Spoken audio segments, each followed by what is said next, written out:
हाँ जी, मैं गुजरात से हूँ, एमएजीपी के साथ जुड़ा हूँ। जी जी और मैं रास्ते हूँ, मैं पहुंच नहीं पाया घर पे, इसलिए रास्ते में खड़ी रख के गाड़ी मैंने मीटिंग ज्वाइन की। जी जी जी। मतलब पंड्या साहब, आप तो कार्यक्रम में पहले भी आ चुके हैं ना? हाँ बिल्कुल। आप तो पंक्ति जी के इनवाइटेड थे। साथ पंक्ति जी के साथ गुजरात में हम लोग आरटीआई के काम में, एमएजीपी का मैं फाउंडर मेंबर हूँ। जी जी, बिल्कुल बिल्कुल, भारतीय अधिकार पहल, जी, गुजरात, हाँ प्लीज। हाँ हाँ। तो आज का जो टॉपिक है उस पर आप भी कुछ विचार अपना रखना चाह रहे हैं। ये मध्य प्रदेश में, मध्य प्रदेश सरकार ने जो आरटीआई का, ये वो है, आरटीआई लगाने वाले जो लोग हैं, विशेष तौर पर जो ज़्यादा आरटीआई लगाते हैं, ज़्यादा जिनके आवेदन है, उनकी जी। एक सूची तैयार करने का इनका फरमान हुआ है। तो इंदौर कलेक्टर ने इस विषय पर एक्शन भी लिया है, कुछ सूचियां तैयार की जा रही हैं। तो सरकार की इस प्रकार के कृत्य करने के पीछे क्या मंशा हो सकती है? जैसे anti accountability, anti transparency type के इनकी जो एटीट्यूड है, मेंटोलिटी है, और एक तरह से ऐसी ऐसे ऐसे फरमान जारी कर देना ही एक तरह से आम नागरिक और आरटीआई के लिए काम करने वाले लोगों को एक तरह से हरास करने जैसी स्थिति निर्मित हो जाती है। एक संदेह उत्पन्न हो जाता है लोगों के मन में, एक ऐसी भावना जागृत हो जाती है कि आखिर सरकार ऐसा कर क्यों रही है, क्या मंशा हो सकती है। हालांकि वो पत्र अभी तक हम लोगों को प्राप्त नहीं हुआ है, हम उसकी प्राप्त करने का प्रयास कर रहे हैं। लेकिन एक पीपल समाचार करके मध्य प्रदेश में छपता है, प्रादेशिक राष्ट्रीय स्तर का अखबार है, उसमें ये चीजें आई हुई थी, जिस पर लेकर के ये चर्चा प्रारंभ हुई सोशल मीडिया और तमाम। पूर्व सूचना आयुक्त राहुल सिंह जी ने भी इस पर कमेंट किया था, और वो भी कार्यक्रम में जुड़ेंगे भी, आज उनसे बात हुई है थोड़ी देर में, तो वो भी अपना विचार रखेंगे। तो आपको क्या लगता है पंड्या साहब, ये क्या सरकारों की क्या मंशा है आरटीआई कानून को लेकर के, क्या करना चाह रहे हैं? देखिए, आरटीआई एक साफ और बहुत ही समझ में आए ऐसा कानून है। साथ में आरटीआई बहुत प्रभावशाली कानून भी है, जिसके जरिए आम नागरिक सरकार को सवाल पूछते हैं, सरकार से सूचना मांगते हैं। और जब ये इंफॉर्मेशन सीकर को, सूचना मांगने वाले को सूची बना के उनको अगर बैन करने की कोशिश सिस्टम के तरफ से हो रही है, तो उसका मतलब ये है कि ये एंटी ट्रांसपेरेंसी मूव है।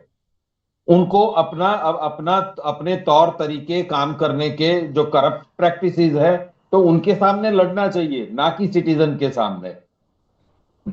तो हम यही, और हम गुजरात में भी हम यही चाहते हैं, और हम यही मानते हैं कि इंफॉर्मेशन सीकर को बैन करना वो एंटी आरटीआई मूव है, ये एंटी ट्रांसपेरेंसी मूव है, और उसके खिलाफ लड़ना चाहिए और देश भर में लड़ना चाहिए।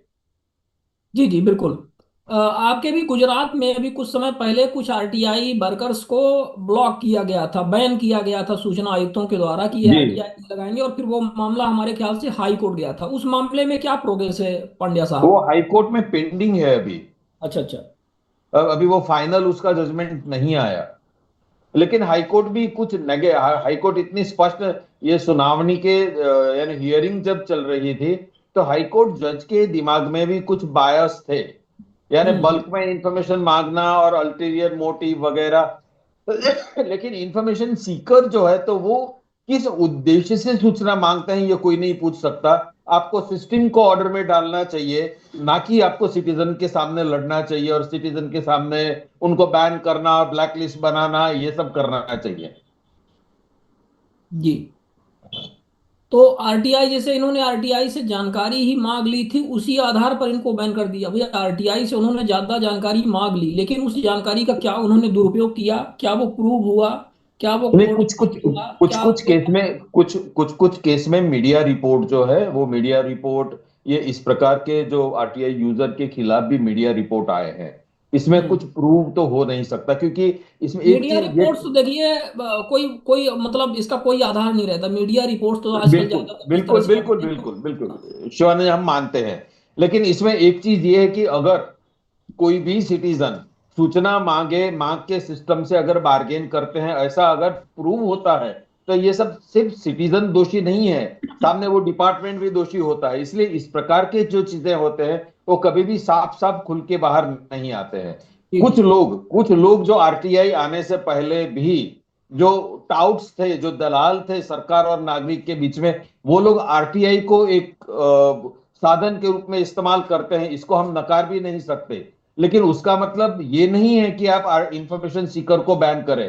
उनको सिस्टम को ठीक करना पड़ेगा, सिस्टम को चुस्त और दुरुस्त करना पड़ेगा, सिस्टम में से करप्शन के सामने सरकार को लड़ना पड़ेगा, खुद अपने आप को खुद के सामने लड़ना पड़ेगा उनको।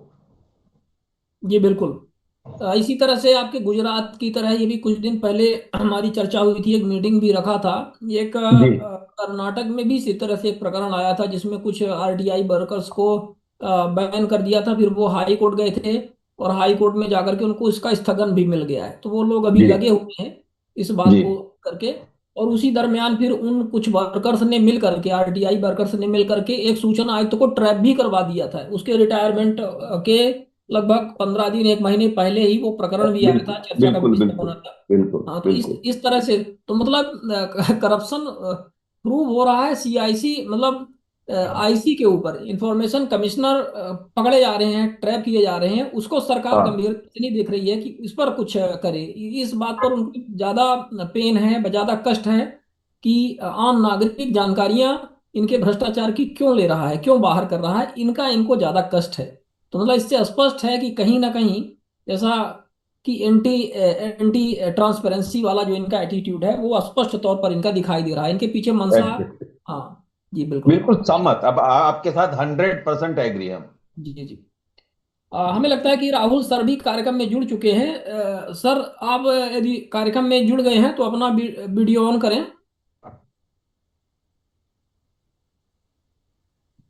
या शायद सर, राहुल सर नहीं है, राहुल करके लिखा हुआ है पर मुझे लगा वो तो पूरा अपना नाम लिखते हैं, information commissioner Rahul Singh sir, वो इस तरह से लिखते हैं, तो हमें लगा कि शायद वो है। चलिए कोई बात नहीं, राहुल सर जब जुड़ेंगे तो हम उनका इसमें व्यू लेंगे।